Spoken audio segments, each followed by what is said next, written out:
एक बार गधा और शेर के बहुत बहस होथे। गधा बोलते घास नीला होथे, शेर बोलते घास हरा होथे। ये दोनों के बहस बहुत टाइम ले होत रहीस। तो ये दोनों जन सोचते चल हमन हाँ जंगल के राजा के पास जाथन और पूछथन। ओकर बाद वहाँ जाते तो ओला पूछते कि घास हरा होथे या नीला होथे करके। तो जंगल के राजा का बोलते कि गधा सही कहा थे, घास नीला होथे।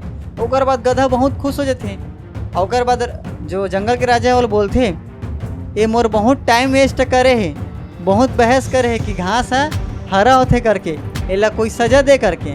फिर वो जंगल के राजा जो है शेर ला सजा दे देते कि 3 दिन तक तोला ककरो से बात नहीं करना है। ओकर बाद गधा जो है वो बहुत खुश हो जाते, साले मोर बहुत टाइम वेस्ट करे बने सजा दे करके।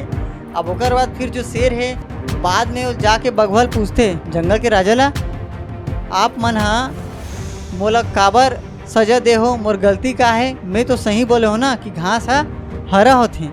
फिर ओकर बाद जो जंगल के राजा वो समझाते तोला पता है जब घास हरा होथे और ये पूरा दुनिया पता है कि घास हरा होथे, तते वो गधा सन काबर बहस करत रहेस, तोला सजा एकर स्थिति देहो काबर ते हाँ एक गधा सन बहस करत रहेस। तो एकर से हमारा ये सीख मिलते संगवारी हो कि हमारा मूर्ख इंसान और गधा इंसान से कभी बहस नहीं करना चाहिए।